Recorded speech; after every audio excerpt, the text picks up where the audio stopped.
G'day guys, and welcome back to an episode of our Kart Class podcast. Today we're going to be discussing how to get a good race start from both the inside and outside rows. Now this question was sent through from Brodie Macquarie of our Instagram channel, so I want to try and help you guys out. Now the key thing is when we're looking at the inside and outside rows, it's knowing that the inside row is generally the safest place to make the race start, because when you're approaching turn one, if there's going to be an incident on that inside row, the speed that karts are traveling at, it's going to actually spin them generally towards the outside of the racetrack, just the speed they're traveling. So if you think you got 30 karts driving into turn one, it's a hairpin corner, there's a bit of contact at the front of the field.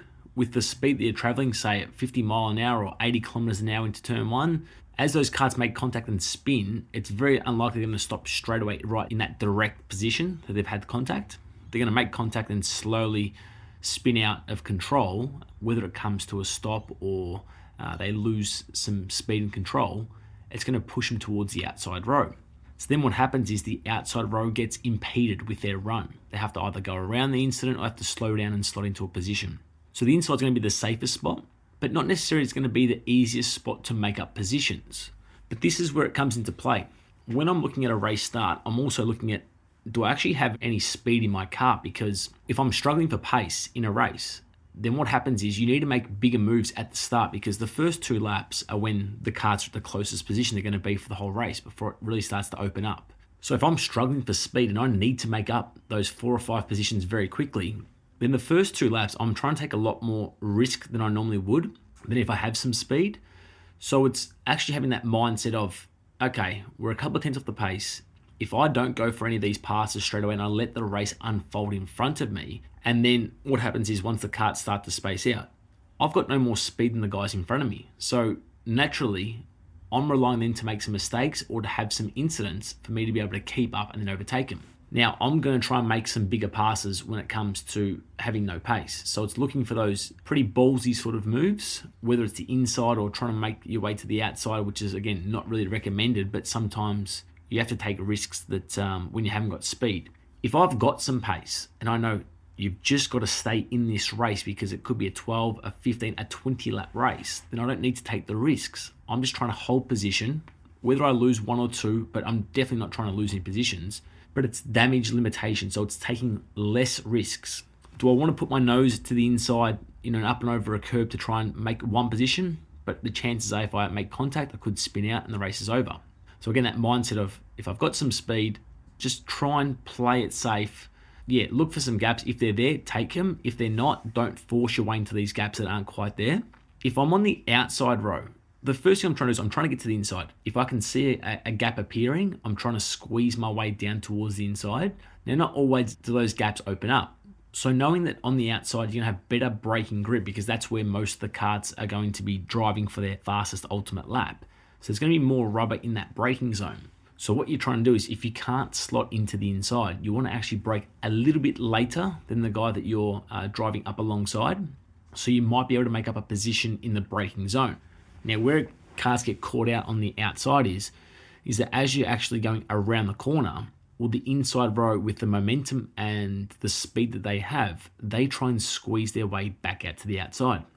So all of a sudden, your racetrack starts to shrink very quickly. And if the inside row isn't very kind, you might actually find yourself out into the sticks, out into the grass or into the gravel. So you need to be careful, but also forceful that when you are on the outside, that you're not just trying to relinquish too many spots, because if you back off, then the next kart in the inside row is going to try and jump you as well. So you've got to try and sort of keep your elbows out and hustle and hold that position on the outside. But again, it's not very easy sometimes. The other thing to take into account is looking at the following sequence of corners. So if you're on the inside row and you're turning a left-hand hairpin and the following corner goes into another left-hand corner, well, the chances are the inside row is going to have an advantage on 2 corners.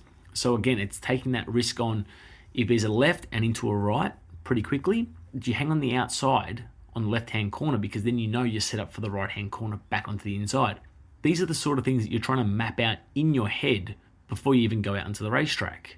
Now, the other thing is, if you're racing against the same sort of drivers time and time again, you start to learn their characteristics. Are some kids in front of you nervous in the starts? Do they back off a lot? Do they always go towards the racing line and leave some gaps on the inside? And what you start to do is you start to understand their traits and what they're likely to do before a race start actually happens. So again, you start to map out, okay, I know that such and such driver always goes to the racing line. The chances are I'm behind him, I'm going to have a gap to pass the inside. Or this other driver just blocks super aggressively and he really slows the train down. Okay, do I try and open up the entry and try and switch him back on the exit? So these are the sort of things that are playing out in my mind before a race start actually even happens. Like I said, if I'm looking for risks, the outside for me is fine because you can make up a lot more positions on the outside if it comes off. But I was always told as a kid from my dad, outside suicide. So it looks really good when it comes off, but the chances are if it doesn't come off, you're going to end up in the gravel and you're really going to impede your end result because you've gone for that risky move. So again, if you're going to try and make up 4 or 5 spots, the chances are, yes, it might come off 2 out of 10 times, but the other 8 times you might lose some positions or you might end up in the gravel trap as well. So just assess your risk level. Do I have the speed? Okay, let's just play it by ear, play it a bit safer, stay in the race. Or I've got no speed. This is my best opportunity to try and overtake other karts when the karts are so close on the race start. Hopefully that's given you a few tips in regards to race starts, Brodie McQuarrie and also our other listeners. I hope you enjoyed this episode on our Kart Class podcast. If you guys want to know more about race starts and how we can help out your racecraft, then our Champions program is for you.